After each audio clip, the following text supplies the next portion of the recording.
Everyone, कैसे आप सब। चलिए बातें करने वाले हैं सीटेट की इस नोटिफिकेशन का, जो आज के डेट में 17 सितंबर को आपको देखने को मिला है। बड़ा ही अनएक्सपेक्टेड था इतनी जल्दी सीटेट का नोटिफिकेशन और एग्जाम उम्मीद नहीं किया जा रहा था, लेकिन याद रखिएगा 1 दिसंबर के डेट में आपका एग्जाम डेट डिसाइड हो चुकी है। आज से आपके ऑनलाइन आवेदन मंगाए जा रहे हैं और सीटेट सीबीएसई ने इस बार रिकॉर्ड कायम कर दिया है, एक ही साल में 3 बार सीटेट के एग्जाम कंडक्ट कराने का। देखिए, जनवरी में आपने एग्जाम देखा था, जनवरी 2024 को, फिर जुलाई में एग्जाम देखा और दिसंबर में फिर से एग्जाम होने वाले हैं। तो एक बहुत ही बड़ी अपन ये बोल सकते हैं कि सीख है स्टेट में जो टेट वगैरह करा जाते हैं 2 साल 4 साल में, उनके लिए। तो सारी चीजों को डिस्कस करेंगे एक एक करके कि कब से आपको कब आपके एग्जाम है, कब से फॉर्म भरना है, कब तक फॉर्म भरना है, क्या कुछ नई चीजें हैं, क्या कुछ नया बदलाव है, पैटर्न में क्या कुछ नई चीजें हैं, कौन सी ऐसी बातें हैं जो आप जिसका आपको ना ध्यान रखनी चाहिए। देखिए, अगर आज से फॉर्म भरना स्टार्ट हुआ है ना, तो कुछ विशेष बातें हैं जिसको आपको ध्यान में रखनी चाहिए, क्योंकि गलतियां होती है और गलतियां फिर भारी पड़ जाता है लास्ट के समय में। सबसे इंपॉर्टेंट बात तो ये कि कब से और कब तक फॉर्म फिल होने हैं। तो एक बार देखिए और समझते जाइए सारी चीजों को, क्या कुछ नई चीजें हैं, क्या कुछ पैटर्न में कुछ बदलाव है, इन सारी चीजों को एक बार देखते जाते हैं। सबसे इंपॉर्टेंट चीज तो ये कि आपको फॉर्म फिल कब से करना है, तो फॉर्म फिलिंग भी आप देख लीजिए। पेपर 1 और पेपर 2 है ना, दोनों अलग अलग शिफ्ट्स का एग्जाम जैसे कि आप देख रहे हैं। पेपर 2 आपके कंडक्ट कराए जाएंगे 9:30 से 12 बजे तक, और ये एग्जाम डेट है जैसे कि आप देख रहे हैं 1 दिसंबर को एग्जाम डेट है इसका। लास्ट डेट कब है फॉर्म फिल करने का? 16 अक्टूबर तक। ठीक है, पूरा 1 महीना का समय लगभग आपको मिला है। 17 अभी सितंबर से, आज के डेट से 16 अक्टूबर तक आपको फॉर्म फिल करना है। 17 सितंबर से 16 अक्टूबर तक, तो लगभग 1 महीने का पूरा समय है आपके फॉर्म फिल करने के लिए। फॉर्म फिल के लास्ट डेट के जस्ट बाद फिर दिसंबर में आपको देखने को मिलेगा एग्जामिनेशन। 1 दिसंबर को एग्जाम होना है। उसके साथ ही सीबीएसई ने ये बोला है कि अगर फॉर्म फिलिंग बहुत ज्यादा होते हैं ना, अगर ज्यादा कैंडिडेट हो जाते हैं, तो 30 नवंबर को भी एक एग्जाम कंडक्ट कराया जा सकता है। मतलब 2 अलग अलग शिफ्ट में एग्जाम हो सकते हैं। एग्जाम का मोड क्या रहेगा? और ऑफलाइन मोड में ही एग्जाम होने हैं, ऑनलाइन मोड नहीं होगा, याद रखिएगा। ठीक है, कौन कौन सी बातें हैं जिसका आपको ध्यान में रखनी चाहिए, कैसे आपको तैयारी करनी चाहिए, क्या करनी चाहिए कि बड़ी आसानी से आप एग्जाम को पास कर लो। तो देखिए, कुछ विशेष बातें। सबसे पहले, फॉर्म फिल करते टाइम आपको टाइम तो बिल्कुल भी नहीं करना चाहिए, क्योंकि ज्यादा अगर आप टाइम करते हैं तो बहुत सारे कैंडिडेट होते हैं, आपको दूर दूर के सेंटर मिलते हैं। तो जितनी जल्दी हो सके आप एग्जाम फॉर्म भरिए और अपने सीट को, अपने एग्जाम सेंटर को अपने पास नजदीक में ही सिक्योर करिए।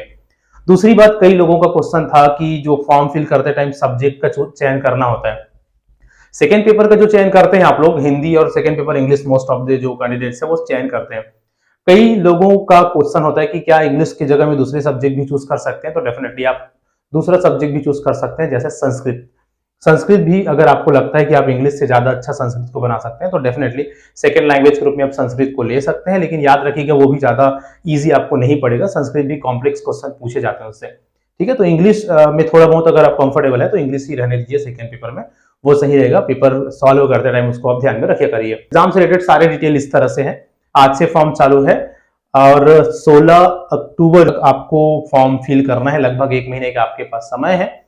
एग्जाम पैटर्न वगैरह अगर हम देखें, सिलेबस में अगर हम देखें, तो जो 5 सब्जेक्ट्स आपके होते हैं है ना, सीडीपी, हिंदी, इंग्लिश, पेपर 1 में ईवीएस और गणित, और पेपर 2 की अगर हम बात करें तो एसएसटी या विज्ञान मेन सब्जेक्ट के रूप में, फिर सीडीपी, हिंदी और इंग्लिश। तो ये मेन सब्जेक्ट्स होते हैं जिनकी आपको अच्छे से तैयारी करनी चाहिए।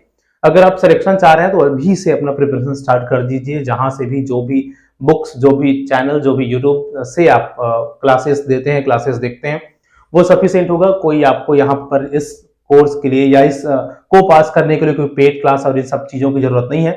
यूट्यूब में सफिशिएंट मात्रा में सारी चीजें अवेलेबल है, जिसको पढ़कर बड़ी आसानी से आप इसको पास कर सकते हैं।